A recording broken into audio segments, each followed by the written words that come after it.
দিনী ভাই বোনেরা, আজ আমি অত্যন্ত গুরুত্বপূর্ণ সকলের জানা ছোট্ট একটি দরুদ শরীফের ফজিলত নিয়ে আলোচনা করব। এই ছোট্ট দরুদ শরীফটি আপনারা যদি ২১ বার পড়তে পারেন, যেই সময় যেই নিয়মে বলবো সেইভাবে, তাহলে আল্লাহ তাআলা আপনাদেরকে অবশ্যই গায়েবী ধন সম্পদ দিয়ে ধনী বানিয়ে দিবেন। আপনার জীবনের সমস্ত গুনাহ আল্লাহ তাআলা মাফ করে দিবেন ইনশাআল্লাহ।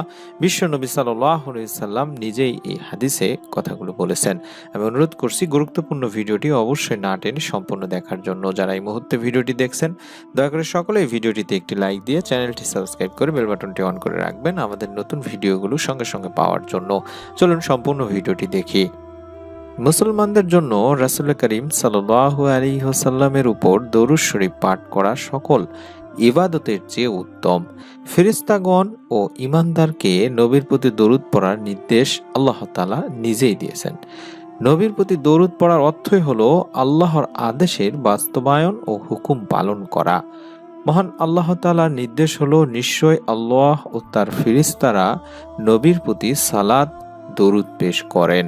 হে মুমিনগণ, তোমরাও তার প্রতি সালাত পেশ করো এবং তাকে যথাযথভাবে সালাম জানাও। সূরা আহজাব আয়াত ৫৬-তে আল্লাহ তাআলা নিজেই বলেছেন। দরুদ শরীফ সমস্ত বিধানের মধ্যে সর্বোত্তম বা সর্বাপেক্ষা উত্তম কাজ। কেননা আল্লাহ তাআলা কোনো বিধানে নিজের ও নিজের ফেরেশতাদের কথা উল্লেখ করেননি। আমি ও এ কাজ করছি, তোমরাও করো। একমাত্র দরুদ শরীফ ব্যতীত সমস্ত ফেরেশতারা কোনো নির্দিষ্টকরণ ছাড়াই সর্বদা হুজুরে পাকের উপর দরুদ শরীফ প্রেরণ করেন। দরুদ শরীফ গোটা জীবনে একবার পাঠ করা ফরজ।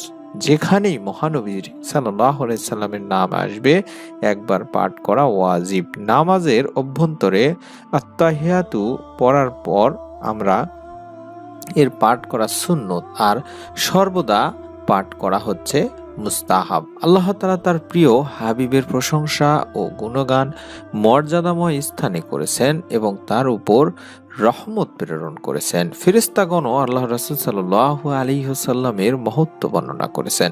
অতএব মুসলমানদেরও এরূপ মর্যাদা সহকারে দরুদ সালাম প্রেরণ করা অবশ্য জরুরি।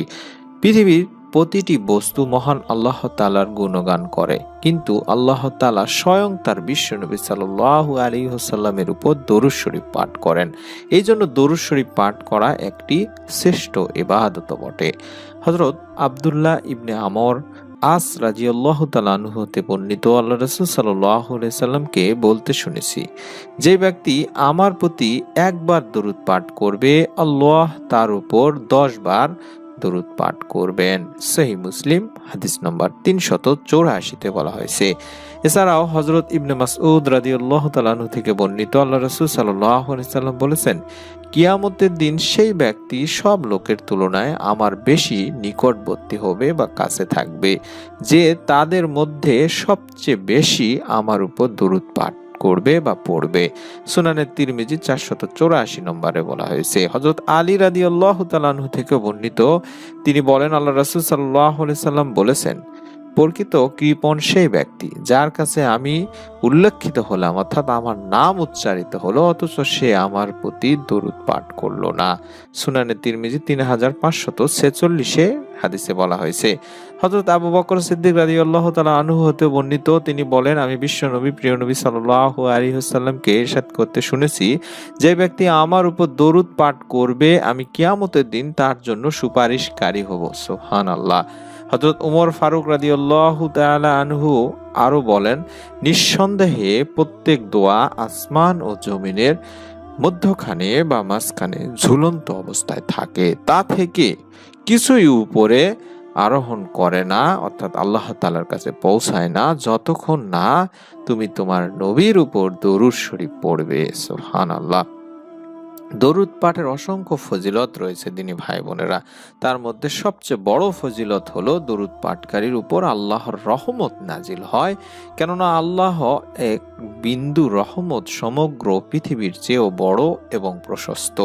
আপনারা যারা আল্লাহ তাআলার রহমত পেতে চান, প্রিয় নবীর রহমত পেতে চান, ধন সম্পদ পেতে চান, কিংবা গায়েবী অভাব অনটন থেকে রক্ষা পেতে চান বা গায়েবী ধন সম্পদ পেতে চান, গুনাহ মাফ করে নিতে চান, তারা অবশ্যই যখনই দোয়া করবেন তখনই বেশি বেশি দরুদ শরীফ পড়বেন।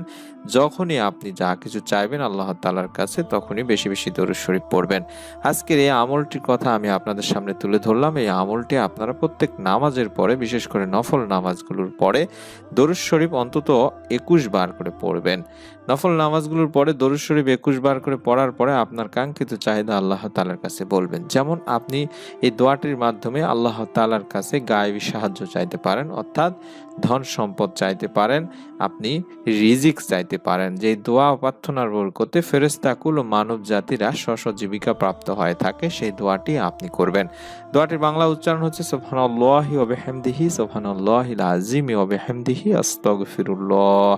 এই দোয়াটি অত্যন্ত কার্যকরী একটি দোয়া। এই দোয়াটির আমল অবশ্যই করে দেখুন। আপনারা যে কোনো সময়, বিশেষ করে নফল নামাজগুলোর পরে 21 বার দরুদ শরীফ পড়ে এই দোয়াটি অন্তত 3 বার পড়বেন। তারপরে আল্লাহ তাআলার কাছে আবারও 21 বার দরুদ শরীফ পড়ে তারপর আপনার কাঙ্ক্ষিত আল্লাহ তাআলার কাছে চাহিদাগুলো তুলে ধরবেন 2 হাত তুলে মোনাজাতে বলবেন, আল্লাহ তাআলার পবিত্রতা বর্ণনা করছি ও তার প্রশংসা কীর্তির সাথে তাকে স্মরণ করছি। মহান আল্লাহ তাআলার পবিত্রতা বর্ণনা করছি এবং তার প্রশংসা বর্ণনার সাথে আল্লাহ তাআলার নিকট ক্ষমা প্রার্থনা করছি। মনোযোগ সহকারে আমলটি করে দেখুন। আল্লাহ তাআলা আপনাকে অবশ্যই গায়েবী সাহায্যের মাধ্যমে হলেও সাহায্য করবেন। যারা ঋণের মধ্যে আছেন তারা আমলটি করতে পারেন। যাদের সন্তান প্রয়োজন, নেক সন্তান প্রয়োজন, তারাও আমলটি করতে পারেন। আমি অনুরোধ করব যারা এই নিয়মে আমলটি করবেন তারা সকলে একটি নিয়ত করে ফেলুন, ভিডিওটিতে আমিন লিখে কমেন্ট করুন এবং আপনার নিকট আত্মীয় স্বজনদেরকেও আমলটি করার জন্য বলুন। ভিডিওটি শেয়ার করে দিন তাদের কাছে। পরবর্তী নতুন আমলের ভিডিও যাতে আপনি মিস না করে ফেলেন তার জন্য এই ভিডিওটিতে একটি লাইক দিয়ে চ্যানেলটি সাবস্ক্রাইব করে বেল বাটনটি অন করে রাখার অনুরোধ করছি। সকলে ভালো থাকুন, সুস্থ থাকুন। মহান আল্লাহ তাআলা আমাদের বেশি বেশি দরুদ শরীফ এবং তাওবা ইস্তেগফার পড়ার তৌফিক দান করুন। আমিন। আসসালামু আলাইকুম ওয়া রাহমাতুল্লাহি ওয়া বারাকাতুহু।